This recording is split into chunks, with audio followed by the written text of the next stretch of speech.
इस कहानी में हमें बताया जाता है कि अर्थ में ड्रैगन किंगडम लिहाना सिटी में बहुत सारे मॉन्स्टर आ चुके थे दूसरे वर्ल्ड से इस वर्ल्ड में, और जो इंसानियत थी वो बहुत ही बड़े खतरे में थी। पर थैंकफुली भगवान ने इंसानों को नहीं छोड़ा था।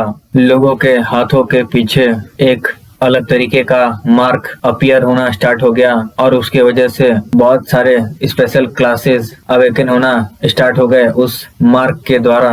और उस समय से इंसानियत का वो एरा शिफ्टर के नाम से जानने लगा। बहुत सारे लोगों में जो अवेकन हुए थे उनमें बस 3 ही मिथिकल क्लासेस थे। पहला लाइट हाउस किंगडम से घोस्ट जॉर्डमैन अल्फा, दूसरा इंपीरियल किंगडम से हेल ड्रैगन रेस्क्यू, और तीसरा आइस बाउंड किंगडम से फ्रॉस्ट किंग क्यूएन जियन। क्योंकि जो ताकत रहती थी मिथिकल क्लासेस की वो बहुत ही स्ट्रांग रहती थी। Light house kingdom, imperial kingdom और आइस बाउंड किंगडम हमेशा आगे रहते थे दूसरों से।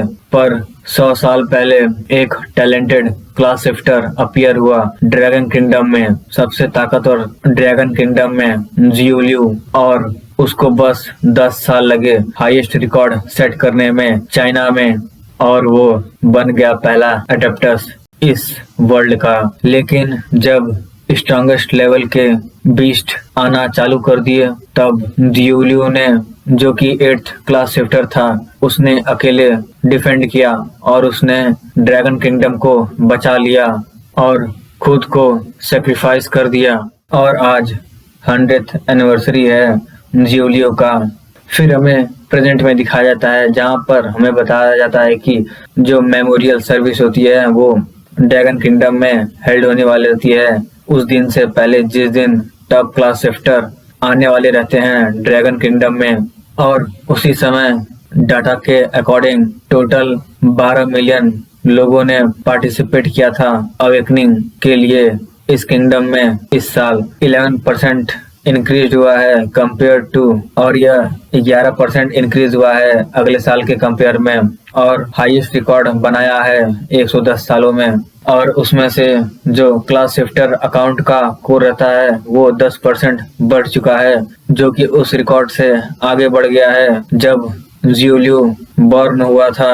और हम अनुमान लगा सकते हैं कि नेक्स्ट जियोलियू पैदा होने वाला है। फिर हमें दिखाया जाता है कि जहाँ पर एक लड़का अपने रूम में सो रहा होता है, जहाँ पर वो जब अपनी आंखें खोलता है तो उसके सामने स्क्रीन पर आ रहा होता है अल्टरनेट वर्ल्ड। जो अल्टरनेट वर्ल्ड का डोर है वो खुलने वाला है। क्लास शिफ्टर प्लीज प्रिपेयर हो जाओ, अल्टरनेट वर्ल्ड का दरवाजा खुलने वाला है। वो थोड़ा शॉक रहता है ये देखकर और वो उठ जाता है और वो बोलता है, क्या मैं मरा नहीं अभी? क्या मैं मर नहीं चुका था? मैं कहाँ पर हूँ? फिर तभी उसका सर दर्द करने लगता है। फिर उसको कुछ मेमोरी याद आती हैं जहाँ पर वो एक बहुत ही यूजलेस क्लास में अवेकन हुआ रहता है, जहाँ पर उससे एक लड़की बोल रही होती है कि तुम एक बहुत ही यूजलेस क्लास में अवेकन हुए हो, अब मैं अपना कीमती समय और बर्बाद नहीं कर सकती।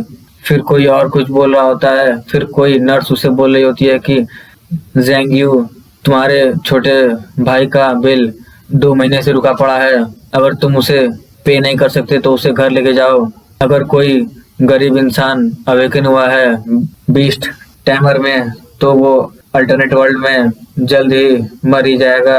फिर हमें उसके सपने में दिखाया जाता है जहाँ पर वो बोलता है, I am so sorry, I am a useless older brother, मैं तुम्हें नहीं बचा पाया, मैं खुद को भी नहीं बचा पाया। फिर लड़का सोचता है कि ये मेमोरीज किसकी हैं? ये मैंने कभी नहीं सोचा था मैं वापस से रिनकार्निएट होऊंगा एक इंसान में, वो भी बिल्कुल सेम नेम से 100 साल के बाद। फिर वो सोचता है कि बीस्ट टैमर। फिर हमें बीस्ट टैमर के बारे में बताया जाता है जहाँ पर बीस्ट टैमर एक ऐसा क्लास है जहाँ पर वो अपने पेट्स पर निर्भर रह सकता है लड़ाई में, और इसके अलावा अपना लेवल इम्प्रूव करने के चक्कर में वो अपने पेट्स के एट्रीब्यूट के बारे में कुछ नहीं सोचते। और कुछ लोगों ने ये अनुमान लगाया है कि पावरफुल बीस्ट टैमर बनने के लिए तुम्हारे पास बहुत सारा पैसा रहना चाहिए, और बस एक ऑर्डिनरी इंसान के लिए ये अच्छी बात नहीं है बीस्ट टैमर में अवेकन होना। फिर हमें दिखाया जाता है कि जहाँ पर जियोलियो वापस से इस लड़के के शरीर में रिनकार्निएट हो चुका रहता है और बोलता है, जेंग यू एक अच्छा लेकिन किसी के काम नहीं आने वाला ही जवान लड़का जो कि अपने लाइफ में फेल हो गया और सुसाइड कर लिया। फिर वो बोलता है कि मैं जियोलियो हुआ करता था सबसे ताकतवर ड्रैगन किंगडम में। अब जब मैं इसकी बॉडी ले चुका हूँ और वापस से अवेकेंड हो चुका हूँ, तो अब मैं तुम्हारी सारी रिस्पॉन्सिबिलिटी लेता हूँ और इस अल्टरनेट वर्ल्ड में जहाँ पर कमजोर खाने के लिए लड़ते हैं, इसको मेरा ग्रेटिट्यूड समझो तुम्हारे लिए। फिर हमें दिखाया जाता है कि उसके सामने आता है कि जो अल्टरनेट वर्ल्ड का डोर है वो खुलने वाला है, क्लास शिफ्टर प्लीज प्रिपेयर हो जाओ। फिर वो बोलता है ओपन अप। फिर उसके सामने एक पोर्टल खुलना स्टार्ट हो जाता है और वो उसमें चला जाता है। फिर स्क्रीन पर आता है कि डियर क्लास शिफ्टर, जियोलियो सिस्टम तुम्हें ग्रीट करता है और डिटेक्ट करता है कि तुम 36,552 डेज से ऑफलाइन थे। फिर जहाँ पर वो उस पोर्टल के अंदर चलाता है, फिर उसके सामने सारी फाइलें खुलकर आती हैं और उसके सामने रहता है कि टोटल रिवॉर्ड अल्टरनेटिव एनर्जी इतना पॉइंट रहता है। फिर उसको सिस्टम कॉन्ग्रेचुलेशन बोलता है defeating level 9 beast wave first time और कंप्लीटिंग द मिथिकल अचीवमेंट। फिर उसे रिवॉर्ड मिलता है मिथिकल ट्रेजर सुप्रीम ऑरेकल। फिर हमें दिखाया जाता है कि वो सुप्रीम ऑरेकल ऑटोमेटिकली एक्टिवेट हो जाता है और सिस्टम बोलता है congratulation on obtaining the permanent buff. जो अल्टरनेट एनर्जी कलेक्शन है during online and offline status में अल्टरनेटिव वर्ल्ड में बढ़ चुका है 10,000 टाइम। फिर हमें दिखाया जाता है कि वो ऑब्टेन कर चुका है additional 999 times the idle income और उसके पास टोटल इतना पॉइंट्स रहता है अल्टरनेटिव एनर्जी का। जियोलियो ये देखकर खुश हो जाता है और बोलता है millions of billions of alternative energy.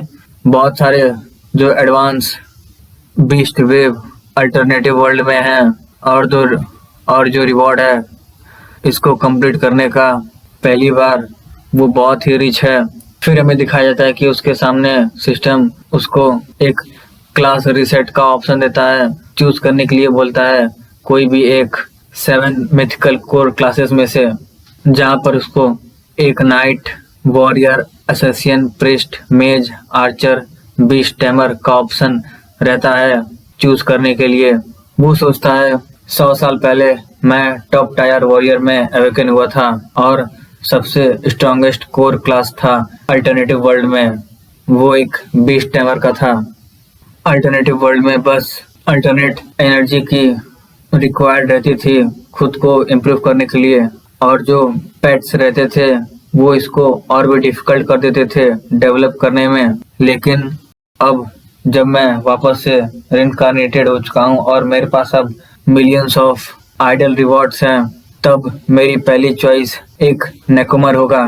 फिर सिस्टम उसे कॉन्ग्रेचुलेशन बोलता है becoming 4th mythical core classes in the alternative world नेकोमर an advance beast tamer class. उसको अपनी पावर फील होने लगती है। वो बोलता है 100 स्टार इनिशियल ग्रोथ। ये जो स्ट्रेंथ है वो बहुत ही काबिल है मिथिकल क्लास के लिए।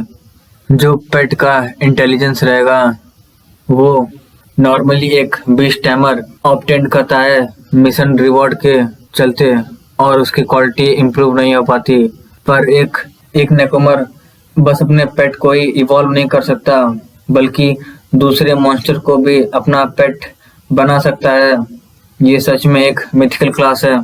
फिर जहाँ पर जियोलियो बताता है कि मैं अपने पिछले लाइफ में ज़्यादा मैं रिलाइड हो गया था अपने टॉप टायर क्लास में 70 वर्ल्ड्स को क्लियर करने के लिए, पर बस 10 साल के अंदर मैं नंबर 1 बन गया था ड्रैगन किंगडम में। और अब मैंने स्टार्ट किया है इस जिंदगी को एक मिथिकल क्लास से। मुझे क्लियर करना होगा लेवल को परफेक्टली जब तक मैं स्ट्रॉन्गेस्ट नहीं बन जाता ड्रैगन किंगडम में और पूरे वर्ल्ड में। फिर हमें दिखाया जाता है कि जियोलियो पोर्टल की मदद से अल्टरनेटिव वर्ल्ड में आ जाता है नाइटमेयर सोर्स में, जहाँ पर उसके लॉगिन लोकेशन के मुताबिक जो सिस्टम है तुम्हें मैच करेगा और तुम्हें सेफ एरिया में, जो कि डूम्सडे टाउन कहलाता है, वहां पर छोड़ देगा। सिस्टम उसे बताता है कि सेफ एरिया में लड़ना मना है।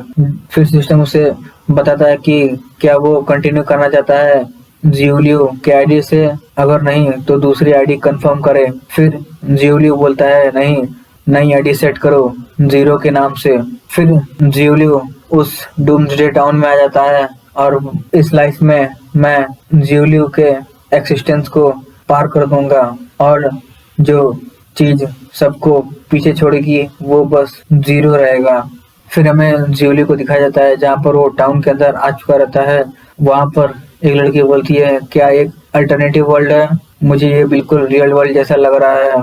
क्या लोगों ने नहीं कहा था कि यहाँ पर हर जगह मॉन्स्टर रहेंगे? अल्टरनेटिव यूनिवर्स में मॉन्स्टर कहाँ है? फिर कोई बोलता है कि ये सेफ जोन है, मॉन्स्टर सब बाहर है।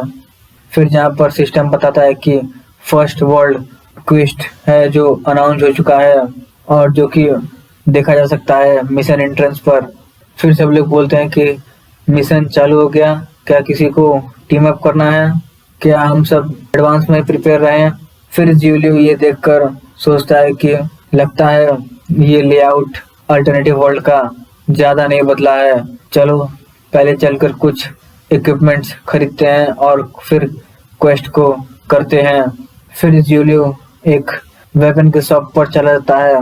उस वेपन का मालिक बोलता है तुम्हें क्या चाहिए?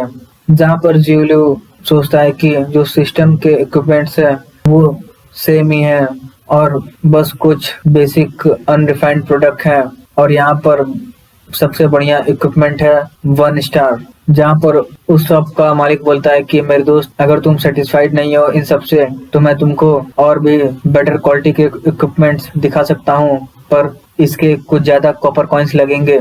जियोलियो तुरंत अपने सारे 100 कॉपर कॉइन्स निकाल कर दे देता है और बोलता है मुझे 1 स्टार स्टाफ दो।